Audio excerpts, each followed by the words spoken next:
What is up, you guys? Welcome back to my channel, and if you're new to my channel, welcome to my channel. My name is Toni Bryanne, and in today's video, we will be discussing how wedding culture has gotten completely out of control. Now, before we get into today's video, please be sure you guys are following me on all my social media accounts. I am on Instagram and TikTok as well. If you also consider yourself a bookworm, I have a reading club called the Reading Circle, where we all read great books throughout the year. This is a great space to build community, get your reading in, and be held accountable, because I know it can be very difficult to stay on track with your reading. But with joining the Reading Circle, you'll be sure to stay on track with a very solid schedule. And hopefully we'll be able to build our own personal relationship through the book club as well. And then lastly, I will be beginning a podcast very soon that I am super excited about. This has been something in the works for over a year, so I am now finally getting the interviewing process on for some future guests. So if you are someone that has gone through a traumatic or life-altering event that has completely shifted your life and you want to share your story, this will be the perfect podcast for you. I will be leaving all the details linked down below in the description box as well. I literally cannot wait to hear and share your stories. Now let's get into a little bit of positivity. Today's quote of the day is, "I am at peace with what happened,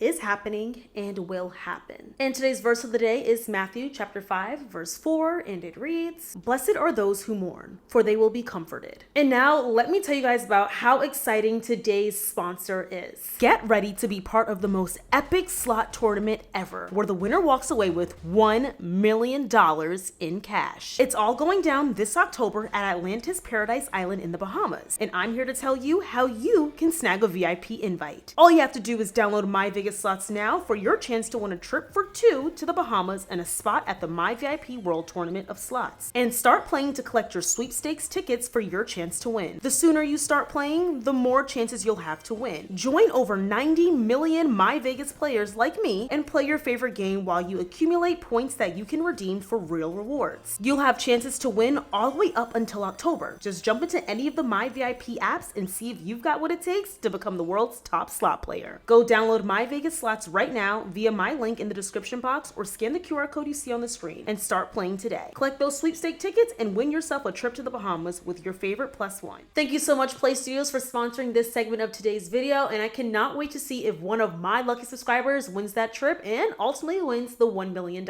Oh, and did I say in cash? In cash. And given today's topic, you may just need to go to the Bahamas to go secure that engagement ring, plan that wedding, and still be able to stay afloat on your own after it. And without further ado, you guys, let's get straight into today's video.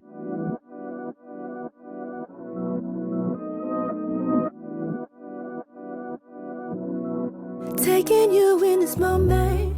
The wedding industry has taken what used to be a very personal and intimate moment and has turned it into a cash cow. What used to once be a celebration of love, bringing families together, and displaying what unity is, has turned into something much bigger and even more commercialized. From shows like Say Yes to the Dress, to 4 Weddings, to Bridezillas, and then slowly seeping into social media. The wedding industry has now turned into a multi-billion dollar industry. So what the heck is going on here? What has happened to weddings? Well, we're about to break it down in today's video. Let's first begin with the evolution of wedding culture. Historically, weddings were more simple and intimate affairs, and they were often driven by family traditions and cultural norms. They were more about community and familial alliances. A lot of the cases, it was because of religious beliefs. The parents wanted their child to get married to someone that shared the same faith and ideals that they did, and then of course for economic gain. In more aristocratic or royal families, this was used as a tool for families to build alliances together. These marriages were seen as strategic partnerships meant to build political influences, secure peace, and then of course strengthen economic ties. They thought, hey, why will we be separate when we're better off together? And one way they were able to get together was through marrying a son and marrying a daughter. And then in some cases it was meant to preserve social class and wealth, or even improve it. So I mentioned the history of marriages and weddings to say that the focus wasn't really on the celebration. It was more so on the union of bringing two families together. And we all know in today's world, it's a little bit different. So just after World War II, Western weddings began to take more on a celebratory and personal aspect. And during this time, the economy was really through the roof. So this allowed everyday people to be able to have more extravagant weddings. So this started the big reception halls, caterers, photographers, makeup artists, all these things to now begin to be something that was seen as a norm in wedding culture. And if you're curious about the popularization of the white wedding dress, that actually is from Queen Victoria. She wore a white wedding dress in the 19th century, and it later took on to be a symbol of purity and a tradition in American culture. And then the wedding industry really catapulted in the late 20th century. By the late 20th century, weddings became big business. The development of specialized wedding vendors became a thing, so you had your photographers, wedding planners became more popularized, wedding dress designers, makeup artists, hairstylists. All of these things turned weddings into this really big mass production. And this is what marketed weddings to become more lavish and more expensive. I mean, magazines were the start of the influencer marketing industry. It literally would kind of prompt couples to have more extravagant, more lavish, more standout and exclusive weddings. And that's when the wedding industry started pushing the idea of this is a once in a lifetime thing. You have to make this day the best moment of your life. And by making this the best moment of your life, that means spend your money. Spending your money means you will have that fairy tale wedding. And y'all, like I said, the late 20th century was in the 90s, baby. And it has gotten even worse since then. If you guys remember me mentioning some of these TLC, more specifically, wedding shows, it really glamorized the wedding process. So the show Say Yes to the Dress, Bridezillas, 4 weddings, and Big Fat Gypsy weddings. It started highlighting the amount of money that brides would spend on their big special day in order to have this fairy tale wedding. We began seeing how expensive just the wedding dress was on its own. When I found out that $20,000 for a wedding dress was considered reasonable, I literally gasped for air at the age of 10 years old. It's exclusive. You can't buy this anywhere else but Kleinfeld. Well, that's good. Yes. Oh, wow. Look at that, Tracy. I mean, it's going to be hard to beat.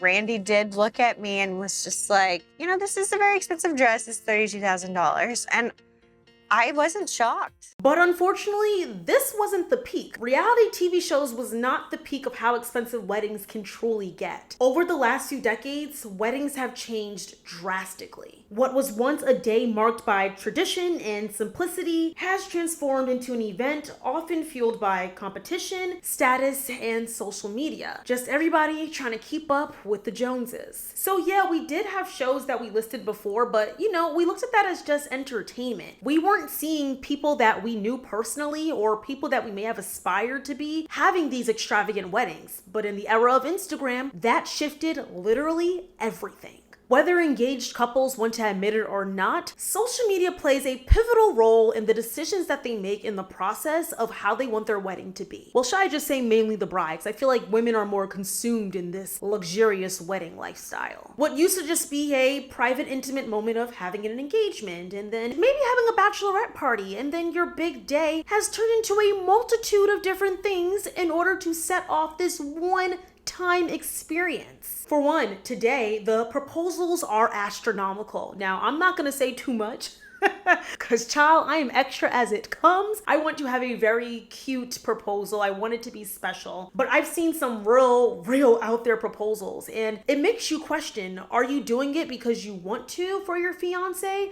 Or are you doing it because you're trying to have a viral moment? I mean, the proposals themselves look like an easy $10,000 to $20,000 event. But before we get into proposals, let's talk about the ring upon thy finger. And please ignore my nails, y'all. My nails are bald right now. I wouldn't be ready for no engagement ring. The girlies are judging other girlies for having smaller diamonds and quote unquote cheaper rings. Rings are expected to cost a lot of money today. And I want to make it clear, this is very different when it's a preference versus you trying to keep up with social media. A lot of people are getting bigger rings or requesting bigger rings from their partners in order for it to be this big social media phenomenon moment. I mean, women now get judged if they are content with a small ring. I have seen an innumerable amount of videos of women judging women for being content with the ring that they have or how many carats the ring may have. I just got a quick question. What's the beef with Pandora rings? First it was cluster rings, now it's Pandora rings. This girl made a TikTok basically stating how her husband proposed to her with a Pandora ring. And all the comments is basically, oh, I would never accept a Pandora ring. Baby, you could never because it's not you. You can call me sensitive, but one trend that I hate on this app is when girls make fun of other people's engagement rings. Maybe it's because I have a cushion cut with a halo. People make fun of that one. But really, I see people make fun of like all different types of rings, and I just think I don't know, I think it's so mean. Like, everyone's entitled to their opinions and their like preferences and whatever. Like, you know, someone's gonna see that has that, and it's just like, that's not nice. They were so excited to get that, you know, like they're so happy that they're engaged, and like it's such a nice period of your life and it's so exciting. And then like, I don't know, it's like, what's the point? What's the point of making fun of, I don't know. Maybe I'm sensitive. It becomes this big thing from the jump. So first you have the ring, then you have this extravagant proposal. And then after the proposal, now engagement parties are a thing. So people now have to have these extravagant engagement parties. Women are now creating these extravagant bridesmaid requests, whether it's sending letters to their friends, asking them to be their bridesmaids or giving them a gift. I've seen people give Chanel bags. I've seen people open a box and there was like butterflies popping out of it, asking them to be their bridesmaid, and they're recording it because once again, this is going to be a very viral and intimate moment that is going to make a lot of money because social media literally is a money factory today. So excited because today we are packing my bridesmaids proposal boxes. I have been looking forward to this since as long as I can remember, and I was very intentional with everything I picked. I have 6 bridesmaids. The first thing we have is a little makeup bag. I was very particular with the makeup bag that I picked out. I wanted it to have a structure and I wanted it to be a nice, beautiful, neutral color. These are so beautiful, the perfect size. I'm obsessed with these. A personalized hairbrush for all the girls. My favorites, both lip tints in 4 different shades. And then we also got a YSL lip gloss as well. We have the personalized tequila. I'm a big tequila drinker. My girls love their tequila. I'm gonna add in some Let Me Glow lollipops in there. And then I'm gonna put a big, beautiful silk bow to tie it all together. So I forgot to mention that I have personalized cards for each girl that says, will you be my bridesmaids? And then on the back it has a really heartfelt letter about them, about our friendship throughout the years. It's the final product. Here's the finished product. I feel like they turned out way better than I could have even possibly imagined. They're gorgeous. They're literally my dream bridal box proposal. I'm so excited. So then you have that. You got your bridesmaids. Now you got to invite the guests. The wedding invitations now are extremely extravagant. So if you're watching right now via audio, I am showing one of these very extravagant wedding invitations. This wedding invitation alone had to cost at least $1,000. Like, this is insane. I wonder how much they paid for each one that they had to send out to family and loved ones. This is obviously stunning, but once again, this is not the norm, but social media makes it seem as if wedding invitations like this are indeed the norm when this is the furthest thing from the truth. I'm sure anybody would want this great wedding invitation, but the one thing I would say when it comes to wedding invitations that are this luxurious is that it's kind of a waste because you may keep it, but your wedding guests aren't going to want to keep it unless it's maybe your parents or your siblings or aunts and uncles. And even them, that's questionable if they would keep something like this, something so expensive. It's beautiful, but where exactly would they keep this after the wedding is concluded? But this is just one example of the very luxurious wedding invitations that I was speaking on. And you can't just invite 10 to 20 people, you gotta invite 300 because this has to be the wedding of the year, and the more the merrier, I mean, right? So you have your wedding invitations, then you have your wedding website. You have to pay to get that done and make sure it looks just as extravagant and as beautiful as ever. Oh yeah, we're not done yet. Now let's get into the bachelorette party. People are no longer making it a bachelorette party. It is now a bachelorette weekend where people are traveling outside the country in order to make this the most epic bachelorette party ever. I've seen bachelorette parties in Cabo, and let me tell y'all, Cabo is expensive. I've seen Greece, I've seen Spain, and even if it's in the States, I mean, honestly, when it comes to travel, traveling in the States is just as expensive as traveling to Mexico at this point. So that is also an extra cost, and it's no longer just impacting the bride and the groom, it's now impacting the guests. So a lot of bridesmaids go along on these trips because they're trying to appease the bride and they don't want to make her upset, even if it's a financial burden for them. This is exactly how much it cost me to be a bridesmaid for the first time. First was my dress. It was $190 for the dress itself, plus $120 to tailor it. Now, I probably could have found a cheaper tailor, but tailoring definitely was necessary. And in the future, I'll try and make that a little lower cost if I can. Then I didn't already own nude heels, so I spent $120 on some shoes, and I also didn't have a formal dress for the bridal shower and rehearsal dinner, so I bought one for $130 and used it for both days. Then there's the bridal shower and bachelorette expenses. Between gifts, supplies, Ubers throughout, any and all expenses, it looks like I spent about $330 here. Finally, for wedding weekend, we all stayed in the same hotel for 2 nights, which cost $670, and because it was a bit of a drive for Dennis and I and we don't own a car, we spent $440 renting one for about 3 days. Lastly was hair and makeup. I opted to do both so that I could share that experience with you all on here, so stay tuned for more of an update on that, but it cost me about $270 for hair, makeup, and a tip. So my total came out to around $2,300. And I want to make it clear that not all of these expenses were expected of me for the wedding, like renting a car, for example, but it is the honest picture of how much I spent. But a lot of the times, the brides are overly consumed because they are feeling like they have a lot of competition to upkeep and they're watching other people's weddings. I mean, literally, there's so much wedding content out there now. It is almost impossible to not compare your wedding to others. So they're not even sometimes thinking or considering the cost of things because they want to be able to be the ones that have the best wedding ever. And then, of course, the bachelorette party, there's outfit coordination, there's decor to be bought. And a lot of the times, the bridal party, more specifically the bridesmaids, are the ones covering these costs. Because once again, they're trying to appease the bride. And the bride may not even want this. She's just trying to make sure her wedding's able to compete with others. So we did the bachelorette party. What's next 2 months after? It's the freaking bridal shower, which is another celebration of the bride, which we love to celebrate the bride because the bride deserves to be celebrated, of course. But these numbers are stacking up, not only for the bride, but the bridesmaids as well. So it's the bridal shower, and then now you have the rehearsal dinner. I just heard of rehearsal dinners. I did not know rehearsal dinners were like a whole event. I've heard of rehearsal dinners like in movies like back in the 2010s, but I thought we all just kind of showed up as is. But no, it's a whole entire event. Everybody now comes dressed up to the rehearsal dinner, not in what they would wear to the wedding. It's a whole different outfit because this is another step and process of how weddings are today. There's photographers here, videographers, then you also have TikTok content being made. Like, it's literally a whole freaking production going on when I thought this was all supposed to be about your partner and you guys taking the next step in your love story. And we're not done quite yet. I know y'all, we're still going. Then you have the wedding, that's the big day. And right now, destination weddings seem to be a really big thing. So this entails your wedding guests having to buy flights, hotels, pay for travel while they're there, like cars, boats, whatever it takes for them to make it to your wedding. And they're doing all this because they love you. They want you to have a beautiful and great day. And we can't forget the outfit they have to wear to the wedding, and then just the amount of clothes they have to get in order to keep up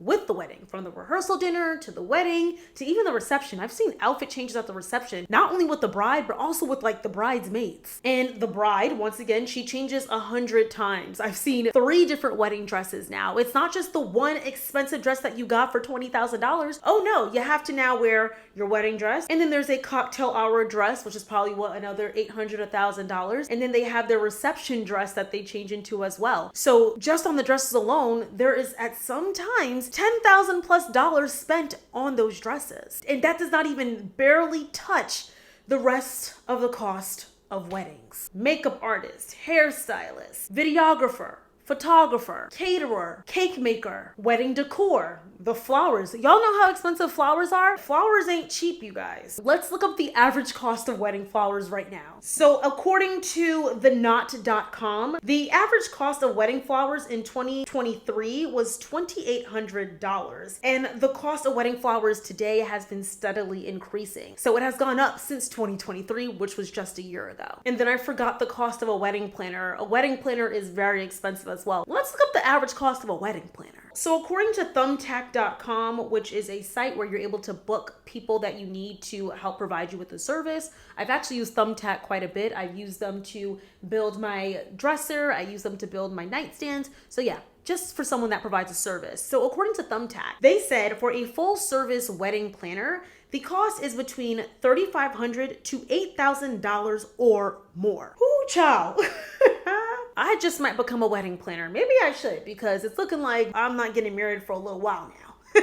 Wedding planning as a whole has become less about what the couple wants, but it's about what looks good on screen and what everybody else wants to see, because it has become a complete and full production. What was wedding culture like before social media? Because I mean this with no disrespect, but it seems like sometimes people are more excited to post about their wedding than they are to actually get married to the person they love. And I'm all about love. I'm currently in love. I think a lot of us are noticing how wedding culture is so in your face, from like the proposal videos to will you be my bridesmaid to the bachelor and bachelorette parties. So I need to know, as someone who's grown up seeing this only on social media, was it like this before? Like, do people care as much when the only way you knew what someone's wedding was like was if you were invited and there in person rather than seeing it posted online? So now we're gonna highlight a few brides that I have seen that are content creators that have seemingly used their wedding or their engagement as a form of content. Recently, Dance Moms veteran Kalani Hilliker has gotten engaged. She is 23 years old. I think she might be 24 now. Let me look it up. So Kalani will be 24 on September 23rd of this year. So about a week after this video was uploaded. So back on August 18th of 2024, Kalani announced her engagement with her boyfriend, now fiance, Nathan. The very lavish proposal took place at Lake Como in Italy. And a lot of people found this proposal to be just a little bit sketchy. Why, you may ask? Well, for one, Kalani made a get ready with me to get proposed to. Now, this is one thing that has also gotten incredibly popular in recent years, of women getting ready to get proposed to. It's like they know that they're about to get proposed to, so they're like, why not make this a content moment? It's not like they're making an intimate video of themselves saying like, okay, like, he told me to go ahead and get my nails done. He never asked me that, so maybe this is the day. No, they're taking the time to make this into content because they know that the wedding content is at an all-time high right now. So Kalani said in the video, hey, I know I'm getting proposed to today because he told me to wear the dress that I bought in order to get proposed to in. So it almost seems set up. Take a look at this.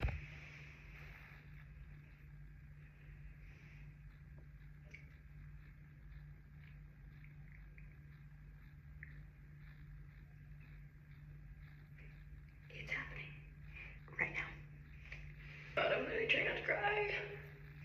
He told me to put the white dress on, which means it's game time. He told me very fast because he didn't want me to know until right now, so I need to do my makeup, and I literally am like,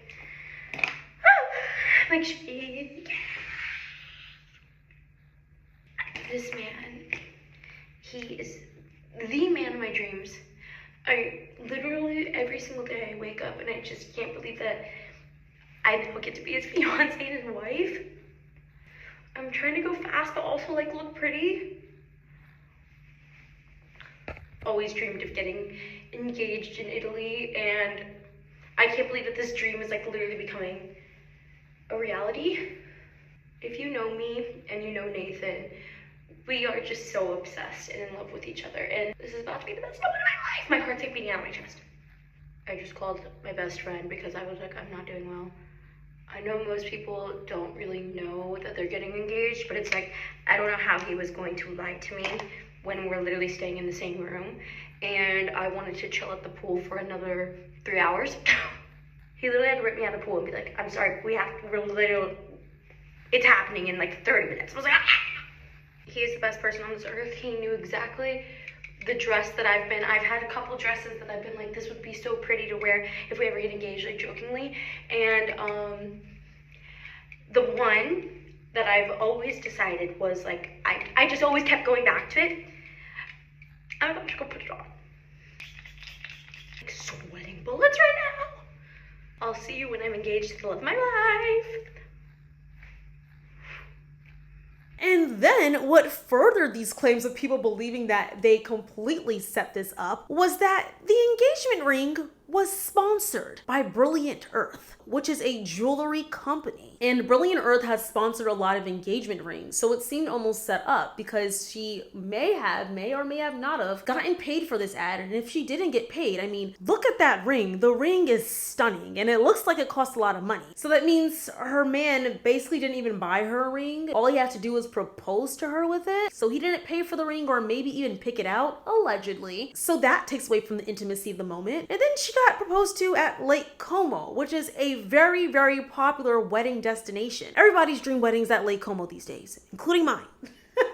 I might be basic, but Lake Como is definitely beautiful. So it seemed almost as if it was a setup. They did all this for content. And then with her moving so quickly with the wedding planning, because she said she's getting married in Italy, that's where they plan on getting married. Once again, destination weddings are at an all-time high. She went straight into looking at venues, I think within the first week, of getting proposed to, and she's shopping for wedding dresses. It's just moving very, very quickly. And these videos have high views because, what did I say? Wedding content is at an all-time high. So a lot of these influencers, a lot of these content creators are taking the moment of their partner proposing to them and turning it into this big money grab. Another component that I want to highlight when it comes to mainly influencers or people that are aspiring to be influencers getting married is their entire weddings being sponsored. Now, I don't necessarily think this is a bad thing because, like we said, the cost of weddings are at an all-time high. But these influencers are making content off their wedding, and then they are using every vendor in the book in order to basically have a free wedding for content. So they made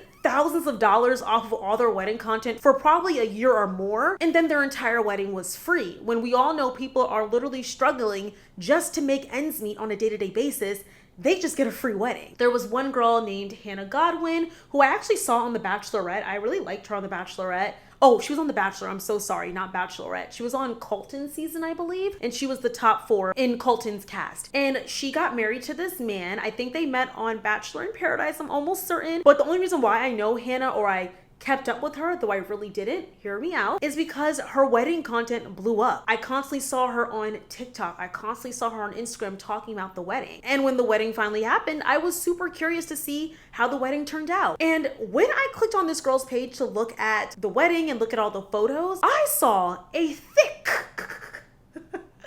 list of all the people that were sponsored at her wedding. I mean, even the hotel that her husband and her stayed at after they got married to was sponsored because she did tag them in a post. Like, take a look at this. So what it allegedly seems to be, and I'm only suspecting this because she did tag all of these brands. I'm almost certain if this was not sponsored, she would not be tagging them at all. So it seems her gown was sponsored. Her wedding planners were sponsored. The venue was sponsored. Her main photographer was sponsored. Oh, she had multiple photographers. The main and the second photographer was sponsored. The videographer was sponsored. The catering was sponsored. The production design was sponsored. The dance floor and lighting was sponsored. The calligraphy, signage, and gifting was sponsored. The fireworks were sponsored. Her stylist was sponsored. Her hair was sponsored. Her makeup was sponsored. So it seems like the entire wedding was basically for free. Now, I think this is incredibly, and I mean incredibly smart if this was like maybe for like a bachelorette. Like, I don't find that to be tacky. It does feel a little bit tacky when your entire wedding is sponsored when you just made content off of it. But you know what? I can't even be too mad at it because I probably would take the opportunity too. People reached out to me and told me, hey, I want to sponsor your entire wedding, because this wedding was absolutely stunning. The wedding was beautiful. It seemed like they still do love each other. I mean, he literally cried when she walked down the aisle. You guys, I'm sorry. I'm such a hopeless romantic and I just can't wait for it to be my turn. I am all for it, y'all. But she looked absolutely stunning. I believe they got married in France at the Chateau de Villette. But yeah, I say this all to say that the wedding industry has literally become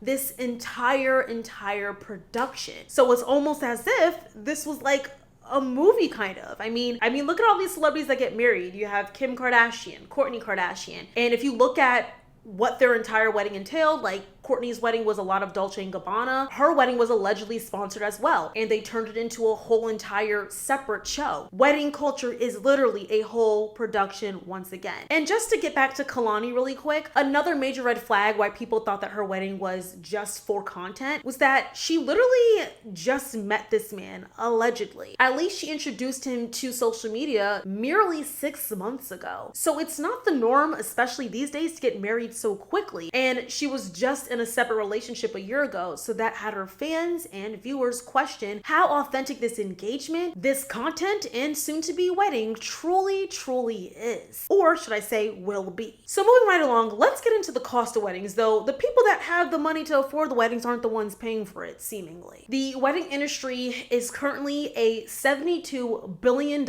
industry in the United States alone. And this number has skyrocketed through the decades. You guys heard me list all of the expenses. So you have your venue, you have your wedding dress, you have your decor, you have your cake decorator, you have your wedding planner, wedding accessories, photographer, videographer, so on and so forth. That constantly accumulates this number more and more each and every year. And of course, inflation does not help much with this staggering number. According to The Knot, that lovely website that we mentioned earlier when we talked about the average cost of flowers, the average cost of a wedding today in the United States of America is $30,000. And a wedding like Hannah Godwin that we just saw, that is like an $100,000 wedding most likely. Though it seems she didn't pay a dime. Or if she did, she paid a lot less than what that wedding typically is. So people see weddings like that and they assume that they can afford it. But in all actuality, that wedding is really, really out of reach. And quite frankly, a lot of the ex-Bachelor contestants, they become these mega influencers, though I think The Bachelor is not as popular as it once was. But a lot of these ladies have these super luxurious weddings because they become these extravagant influencers. So you have Hannah Ann. There's another girl. What was her name? Oh my God. She was on Peter's season. I think it was Madison. Oh my God, let me look her name up. Yes, it was Madison. I think she went by Maddie or something. But it's funny because Madison and Hannah Ann were Peter's top two. He proposed to Hannah Ann, but then later broke the proposal off with Hannah Ann because he said he was in love with Madison. But they both left into the dust where he is still unmarried and they both are married. Kudos to you ladies, okay? But both of these ladies had very luxurious weddings, and Madison in particular, that girl got married to a billionaire. So her wedding was quite the experience when we looked at her content. And when you even Google Madison Pruitt's name, one of the top things that pop up is Madison Pruitt's wedding. When you look up Hannah Ann, Hannah Ann's wedding pops up. When you look up Hannah Godwin, Hannah Godwin's wedding. So the wedding industry is just this massive industry that allows these content creators to get lots of sponsors and make lots of money off of these weddings while capitalizing off of their following, who is now going to look at these weddings and aspire for their weddings to look like this and then take out these mass loans and spend so much money in order to achieve a wedding that is at this level of extravagantness. And they don't even realize that 9 out of 10 times, those influencers didn't even pay that much for their own wedding because they are influencers. So what does this mean? Are we losing the meaning of what a wedding truly is? I would say absolutely yes. I mean, I don't have the statistics on this, but in my personal opinion, I feel like elopements and courthouse weddings, it seems like they have the most survival rates. The divorce rate has gone down a lot, okay? In the United States, it used to be 50% or 49% was like the average divorce rate, but now it's at 42%. So I'm happy that people are staying together longer. Hopefully it's because they're working through things. It's not something that's like super traumatizing while they're staying with this person. I'm hoping that it's just like we're not giving up on each other as quickly. But yes, divorce rates are a lot higher. And I feel as if this is the case because people look more at the wedding than they look at the marriage. A wedding, though we label it as a once in a lifetime experience, that it is a once in a lifetime experience, but your marriage should be and is supposed to be for the rest of your life. We shouldn't be just trying to have these extravagant weddings for everybody else. We should be looking at the true meaning of weddings and what a marriage is. I think it's important to celebrate your union. I think it's important to want to splurge a little bit and just have an amazing night with your partner and then all your loved ones. So yeah, you should go out a little bit. I'm not saying that we should all have these super cheap weddings or not have weddings at all, but I think that we should be doing things that we truly want and what we find to be important. Eloping is the biggest flex in the world and you cannot change my mind. It's giving I'm a badass. It's giving I don't care what anyone thinks of me. It's giving this is about the relationship and the union, not the party. I don't know how I landed on wedding talk, but the wedding industry has gotten completely out of control. Weddings have gotten out of control. I'm normally on here influencing y'all to do some shit, but let me de-influence you real quick. First of all, let me start by saying these weddings that you're seeing on TikTok, these viral, beautiful weddings that you're getting your inspo from are at least $100,000. And if you're not engaged yet and you haven't started looking into pricing, you're in for a rude awakening. All these really cool documentary style photos that you're seeing, I looked into some of those photographers because I was like, oh, those are so beautiful. Like that's what I would want my pictures to look like. I had one quote me $10,500. I had another one quote me $16,000. This is just for photos, no video. Now, if you're rich and that's a drop in the bucket to you, this post is not for you. If your parents are rich and they're paying for it, this post is not for you. Keep scrolling. But if a wedding is going to be a financial burden to you and your husband, your parents, or planning it is going to be an emotional burden, just listen up. As a wedding singer, no one gives a flying fuck about your napkins, about your silverware, about your flowers, about your champagne tower. No one actually cares. You might be saying, I'm not doing it for everyone else, I'm doing it for me. No, don't. No. I've been to hundreds of weddings, and when I walk into a wedding and I see beautiful flowers, my reaction is usually, oh wow, that's really beautiful. That's it. That is how people are going to react. Oh, that's pretty. Think about it. You're flipping through someone's wedding album and all those beginning pictures where it's like a close-up of a shoe, a close-up of a ring, a close-up of a rose. I'm like, anyways, moving on. Get to the part where the groom cries. Get to the part where you guys embrace each other. Like, I just want to see you guys. I want to see your love. I don't give a shit about any of that. It is a party, and when I say it goes by so fast, every single bride will tell you that. But as a wedding singer, I have witnessed the bride's face when somebody on the microphone goes, last call for alcohol. They literally look like they're going to have a meltdown because they're like, wait, what? It's over? Yeah, that 4 hours goes by in like 5 minutes. Let's get back to eloping, because that's what this post is really about. Some of you have seen that my husband and I eloped and had a surprise wedding. It went completely viral on here. The courthouse, the $35 wedding dress. I wrote my vows in the form of a song, all of that. And when I say 9 months later, I regret absolutely nothing about what we did. And people come up to us constantly and tell us how incredible of an idea that was and how amazing that was. And I feel like it made so much more of an impact on people than if we would have spent, you know, $50,000 to $100,000 on a party. Being the people that eloped, we're just as married as the other couples around us. And I cannot tell you how many of our friends have said, God, I wish we would have done that. Like, we still took beautiful pictures and we'll have them forever to show our kids one day. Wedding photographers probably gonna hate that I say this, but the most meaningful thing I have from our elopement is the phone video my sister got of us exchanging our vows. Like, it makes me cry every time I watch it. I feel like eloping is becoming a trend, and it's a trend I can 100% get behind. Because if you're looking for a reaction, there's literally no better reaction on this earth. I actually have 2 examples where this happened to me, where I was scrolling and then bam, I saw a post and I was like, my jaw dropped. It was so beautiful. One was this girl, Bianca Olsen, that I follow. She just out of nowhere one day was like, surprise, we got married in Vegas. They did the whole like little chapel thing, her outfit, the photos. It was like, oh my God. And that's one of the things that inspired me to elope, actually. Another one is a girlfriend of mine. Her name is Allie. They literally just had a gorgeous picnic on the beach with immediate family only. And we're like, surprise, we're married now. And I literally cried. I was like, this is the most beautiful thing I've ever seen. And the best part about the 2 examples I just gave you is those people actually do have money. They could afford to have a blowout wedding and they chose not to, which is even sexier. God, eloping is just so sexy to me. It's just giving I'm a bad bitch. Thankfully, I think with the wedding craze, a lot of couples have been showing and posting their more intimate and less luxurious weddings. So a lot of people, like I said, are doing elopement and courthouse weddings. And maybe they do a courthouse wedding and then they have a reception. So they're not doing all of the super crazy wedding things. And they're showing that their wedding was still a fun and beautiful time and a nice moment with their partner and loved ones. It doesn't have to be this super luxurious, over the top upscale wedding. I think it's important to have more budget-friendly alternatives and choose to focus more on your relationship versus the spectacle of having this massive wedding. I personally think that wedding culture is going to plummet a lot. Like I said, I've seen a lot of people pushing the lesser, more expensive route of things now. So I think that that's going to be like a new trend. Y'all know we come and go with trends every 5 to 10 business days. So I think that with de-influencing becoming popular, I think that things like elopement and smaller weddings are going to be a more popularized thing. And I hope they do. Now, of course, if a massive wedding is within your budget, have at it. I mean, I'm gonna be married to a millionaire/billionaire. You guys, mark my words, I'm gonna have this on camera. That's gonna be my husband. Don't be on here hating on me if this really happens.